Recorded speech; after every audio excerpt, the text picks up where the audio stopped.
जय Hind dear student. 2019 का जो पार्ट सेकंड था उसका आज हम लोग वीडियो जो सीरीज हमारी चल रही है उसमें हम सेकंड पार्ट लेकर आए हैं। तो बच्चों बिना कुछ देरी किए हम लोग हमारे टॉपिक पर सीधे पहुंचे। आज का जो हमारा पहला क्वेश्चन है बच्चों, प्रीवियस ईयर में इसके पहले भी आप लोगों ने एक पेपर में देखा होगा कि लैंग्वेज फैमिली वाला जो पार्ट है हमारा, ये आता है सेंसस के अंदर। जब आप जनगणना पढ़ रहे होंगे तो जरूर आपने जनगणना के साथ में लैंग्वेज फैमिली के बारे में, भाषा समूह के बारे में, भाषा परिवार के बारे में पढ़ा होगा। भारत में कितने भाषा परिवार है ये भी हम लोगों को अच्छे से पता है। भारत में 4 भाषा परिवार है, 4 लैंग्वेज फैमिली। कौन कौन सी है? तो सर पहली है इंडो यूरोपियन या आर्यन जो सबसे बड़ी है। दूसरा है द्रविडियन जो साउथ इंडिया में केरला, कर्नाटका, आंध्र प्रदेश और कर्नाटका वाले रीजन में है। तीसरी जो है ऑस्ट्रिक फैमिली जो सेंट्रल और ईस्टर्न वाले पार्ट जो है हमारे, जहाँ ट्राइबल कम्युनिटी है वहाँ का लैंग्वेज फैमिली है। और चौथा जो हमारा है वो साइनो तिब्बतन है। साइनो तिब्बतन या चीनी तिब्बती भाषा परिवार है। बच्चों इन 4 भाषा परिवार में जो हमारा ऑस्ट्रिक समूह है, ये ऑस्ट्रिक समूह को हमने 2 पार्ट में डिवाइड किया है, जिसमें से एक जो भाषा परिवार है जिसका नाम है मुंडा और दूसरा जिसका नाम है मान खामेर। ये सब ग्रुप है ऑस्ट्रिक के। इसमें से ध्यान रखना है कि जो मेघालय और अंडमान निकोबार में पाए जाने वाली जो जनजाति है, निवास करने वाली जनजाति है, इस जनजाति के द्वारा बोले जाने वाली जो भाषा है वो आएगी मान खामेर में। और यदि मैं मेघालय और अंडमान निकोबार के ट्राइबल कम्युनिटी को छोड़ दूं तो बाकी मध्य प्रदेश, छत्तीसगढ़, झारखंड, वेस्ट बंगाल वाला जो रीजन है, यहाँ की जो जनजाति के द्वारा बोले जाने वाली भाषा है वो आएगी बच्चों मुंडा में। ठीक है, तो आपके सामने यही क्वेश्चन लिखा हुआ है कि मुंडा भाषा समूह किस परिवार का संबंध है? The Munda language group belongs to which family? Austric, Dravidian, Sino Tibetan या इंडो यूरोपियन? तो बच्चों ये किससे आप देखेंगे, ये हमारा समूह जो होगा ये किससे संबंधित है? ये संबंधित है ऑस्ट्रिक से। किससे संबंधित है? ऑस्ट्रिक से संबंधित है। ये हमारा किस भाषा से, परिवार से संबंध रखता है? ऑस्ट्रिक से रखता है। यानी कि राइट आंसर क्या हो जाएगा हमारा? ए। राइट आंसर क्या होगा? ए। ठीक है, चलिए नेक्स्ट हम लोग बढ़े सेकंड क्वेश्चन की ओर। स्वेज कैनाल के बारे में हम लोगों से क्वेश्चन पूछा गया है। स्वेज कैनाल या स्वेज नहर के बारे में निम्नलिखित में से कौन सा कथन सही नहीं है? बच्चों ध्यान से सुनना, यहाँ पर ये पूछ रहा है हम लोगों से रॉन्ग स्टेटमेंट। क्या पूछ रहा है? इनमें से कौन सा स्टेटमेंट रॉन्ग है ना, सही नहीं, मतलब रॉन्ग को आइडेंटिफाई करना है। Which one of the following statement about the Suez canal is not correct? First, the Suez canal was constructed in 1869, ये राइट है। It links the Mediterranean sea and red sea, ये भी right है बच्चों। तीसरा, it has a 6 lock system, नहीं, ये 6 lock का लॉक जैसा सिस्टम हम लोग को नहीं मिलता है। It has given European a new gateway to Indian ocean, Europe जाने के लिए एक नया हमें मार्ग मिला है। तो बच्चों ये बात भी सही है। तो आप लोग देखेंगे ये हमारा यूरोप कॉन्टिनेंट दिखता है ऐसे, और इस यूरोप कॉन्टिनेंट में आप यदि यहाँ पर देखेंगे तो यहाँ गल्फ ऑफ अडन है। ठीक है, फिर यहाँ पर ये बाब अल मंडेब स्ट्रेट है जिसको हम क्या बोलते हैं? आंसुओं का प्रवेश द्वार कहते हैं। ये यहाँ पर रेड सी है, और इस रेड सी के बाद में यहाँ पर हमने स्वेज कैनाल बनाया, और फिर ये मेडिटेरियन सी है। ये कौन सा सी है? मेडिटेरियन सी। और यहाँ पर फिर आप देखेंगे तो कौन है? जिब्राल्टर स्ट्रेट है। कौन है? Gibraltar straight. ठीक है, तो देखो पहले क्या करना पड़ता था हम लोगों को, इंडियंस को, यहाँ से आप मुंबई पोर्ट से चले तो पूरा का पूरा अफ्रीका क्रॉस करके ऐसे जाना पड़ता था लंदन या न्यूयॉर्क। अब आपको क्या करना है? सीधे आप अरेबियन सी से गल्फ ऑफ अडन, गल्फ ऑफ अडन से बाब अलमंडे, बाब अलमंडे से रेड सी, रेड सी से स्वेज कैनाल, स्वेज कैनाल से मेडिटेरियन सी, और जिब्राल्टर स्ट्रेट होते हुए हम पहुंच जाएंगे एटलांटिक ओशन में। कहाँ पहुंचेंगे? Atlantic ocean. इसीलिए बच्चों हम देखेंगे जो जिब्राल्टर जल संधि या स्ट्रेट है इसको हम की ऑफ मेडिटेरियन सी बोलते हैं। क्या बोलते हैं? की ऑफ मेडिटेरियन सी। तो कौन सा स्टेटमेंट इसमें से क्या है? करेक्ट नहीं है, तो वो सी स्टेटमेंट बच्चों करेक्ट नहीं है। और ध्यान रखिएगा इस स्वेज कैनाल के दोनों छोर पर, दोनों स्थानों पर, दोनों साइड में 2 बंदरगाह है जिनके नाम पोर्ट स्वेज और पोर्ट शहीद है। पोर्ट स्वेज और पोर्ट शहीद है। जैसे पनामा नहर के दोनों आसपास आप किनारे पर देखेंगे तो एक पनामा पोर्ट है, कोलोन पोर्ट है। Panama port, Colon port, Pacific वाले पार्ट में पनामा और कैरिबियन सी की तरफ कोलोन। ठीक है, चलिए अगले क्वेश्चन की तरफ हम लोग आगे बढ़े। तो नेक्स्ट क्वेश्चन है बच्चों हमारा, पृथ्वी के वातावरण के तापमान के सामान्य ह्रास दर कहां पर 0 डिग्री तक गिरती है ना? क्या पूछ रहा है वो? The normal lapse rate. पहले तो नॉर्मल लैप्स रेट क्या होता है तो ये हमें पता होना चाहिए बच्चों। हमारे वायुमंडल में 5 परत है। कितनी परत है? 5 परत है। सबसे नीचे ट्रोपोस्फेयर, फिर स्ट्रेटोस्फेयर, फिर मेसोस्फेयर, फिर आयनो या थर्मो और उसके ऊपर एक्सोस्फीयर। कितने लेयर है? 5 लेयर है। इसमें ट्रोपोस्फीयर वाला जो पार्ट है, इसमें यदि हम 1 किलोमीटर की हाइट पर जाएंगे बच्चों, तो 1 किलोमीटर की हाइट पर जाने पर टेम्परेचर डिक्रीज होता है 6.5 डिग्री सेल्सियस। 6.5 डिग्री सेल्सियस तापमान घट जाता है। इस तापमान में आई कमी को हम नॉर्मल लैप्स रेट बोलते हैं, सामान्य ताप पतन दर कहते हैं, नॉर्मल लैप्स रेट। अब ये जो ट्रोपोस्फीयर, इसकी हाइट 18 किलोमीटर है इक्वेटर पर, और पोल पर कितनी है? 8 किलोमीटर। ऐसा इसलिए क्योंकि पोल पर ग्रेविटी ज्यादा है और इक्वेटर पर ग्रेविटी कम है। ऐसा इसलिए भी है कि इक्वेटर वाला पार्ट थोड़ा हीटिंग ज्यादा करता है, तो जो हमारी गैस है वो गर्म होकर ज्यादा हाइट पर जाएगी। पोलर वाला रीजन ठंडा है, हवा ठंडी होगी, भारी होगी, तो नीचे रहेगी। ठीक है, तो यदि आप लोग कहाँ जा रहे हो? ट्रोपोस्फीयर में जा रहे हो, और ट्रोपोस्फीयर में आप हाइट पर जाओगे तो लगभग आप लोग 5-6 किलोमीटर की हाइट तक जाओगे, तो आपको टेम्परेचर कितना मिल जाएगा बच्चों? माइनस में मिल जाएगा, 0 डिग्री के आसपास आपको मिल जाएगा। तो आपको यहाँ लिख रहा है कि कहां पर 0 डिग्री सेल्सियस तक गिर जाएगा। तो देखो, अपर पार्ट ऑफ आयनोस्फीयर तो हम बहुत हाइट पर चलेगा, और वैसे भी आयनोस्फीयर में जो आवेशित कण होते हैं, चार्ज पार्टिकल्स होते हैं, जिनके कारण टेम्परेचर बढ़ता है। चार्ज पार्टिकल्स के कारण वहां पर टेम्परेचर इंक्रीज होता है। फिर लिख रहा है upper boundary of the troposphere, है ना, जिसको हम क्या बोल रहे हैं? क्षोभ सीमा, tropopause, upper part of the tropopause. Right answer बच्चों वैसे यही है।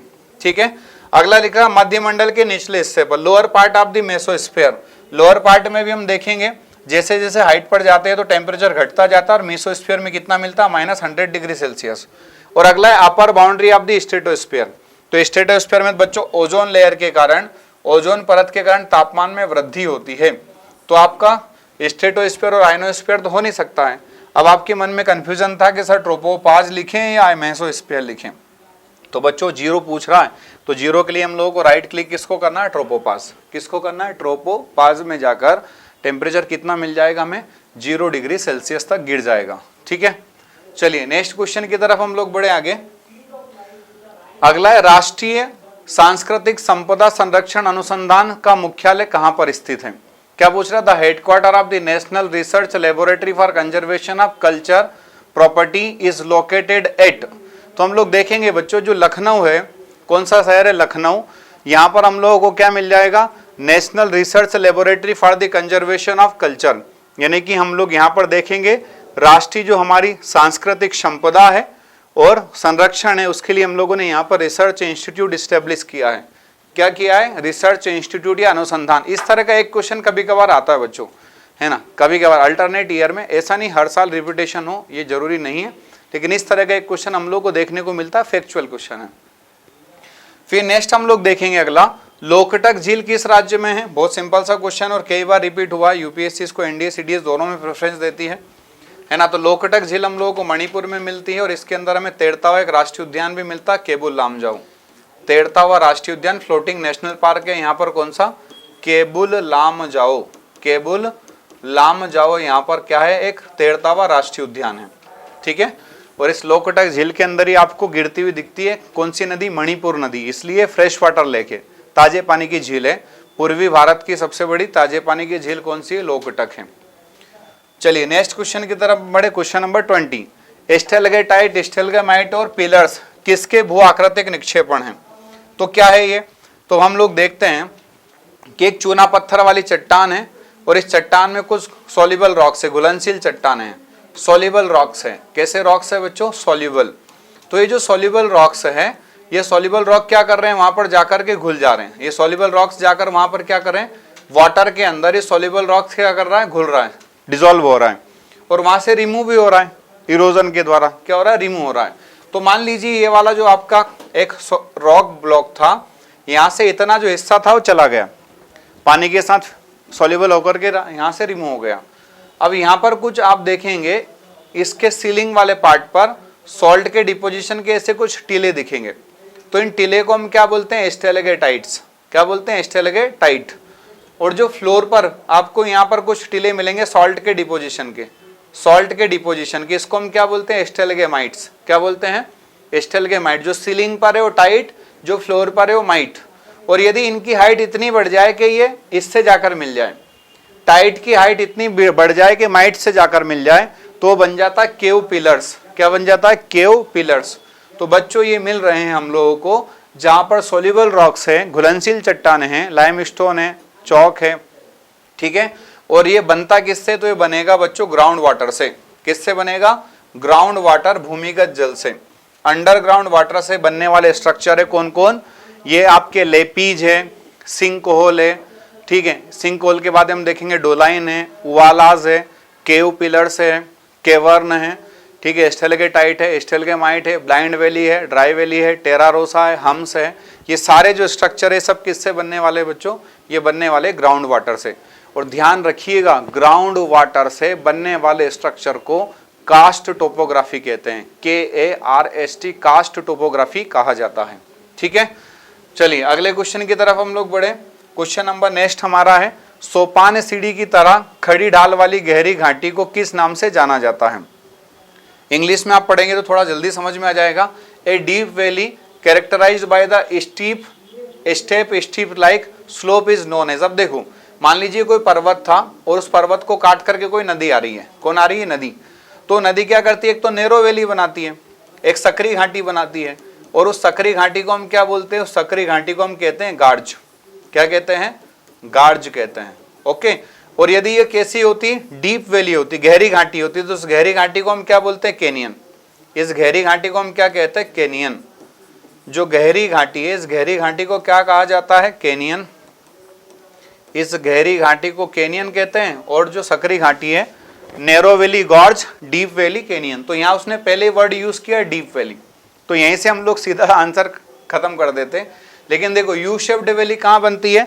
यू शेप्ड वैली बनती है ग्लेशियर स्ट्रक्चर में। ग्लेशियर में, और यहाँ कहीं भी ग्लेशियर का यूज नहीं किया इसने, ठीक है। ब्लाइंड वैली कहाँ बनती है? अभी बोलकर आए, ग्राउंड वाटर में बनती है, वो भी कहीं यूज यहाँ पर नहीं हुआ है। अगला दो वर्ड हमारे सामने बचे, गॉर्ज और कैनियन। यदि यहाँ डीप की जगह नैरो लिख देता तो मैं गॉर्ज पे टिक कर देता, बट इसने लिखा है डीप वैली, तो इस डीप वैली को हम कहेंगे कैनियन। जैसे अमेरिका में कोलोराडो नदी पर ग्रैंड कैनियन, अमेरिका में कोलोराडो रिवर पर कौन सा कैनियन? Grand canyon. एक इसी तरह की वैली का एग्जांपल है, ठीक है। तो राइट आंसर क्या हो गया बच्चों? हमारा कैनियन। चलिए नेक्स्ट क्वेश्चन की तरफ हम लोग आगे बढ़े। क्वेश्चन नंबर 103, निम्नलिखित में से कौन सा मुख्य या दीर्घ पट्टिका, which one of the following is the major plate? इनमें से लार्ज प्लेट आपको बताना है। तो हम लोग लार्ज प्लेट कितनी पढ़कर आए हैं? लार्ज प्लेट हम लोग पढ़कर आए हैं 7। यदि हम नॉर्थ और अमेरिका दोनों को अलग कर लें तो North American plate, South American plate, African plate, यूरेशियाई प्लेट, यूरेशियाई के बाद में पैसिफिक प्लेट, पैसिफिक के बाद में एंटार्कटिका प्लेट और Indo Australian plate. Indo Australian plate, ये 7 प्लेट हमारे पास में बड़े हैं। यदि हम नॉर्थ और साउथ अमेरिका को अलग अलग करें तो एक साथ लिखेंगे अमेरिकन प्लेट तो 6 हो जाएंगे। तो देखो यहाँ पर कोकस छोटी है, अरेबियन छोटी है, फिलीपींस छोटी है ना, बड़ी कौन सी है? Pacific plate. कौन सा प्लेट? पैसिफिक जो प्लेट है वो लार्ज प्लेट है और बाकी तीनों प्लेट स्मॉल है। बाकी तीनों प्लेट कैसे बच्चों? स्मॉल है।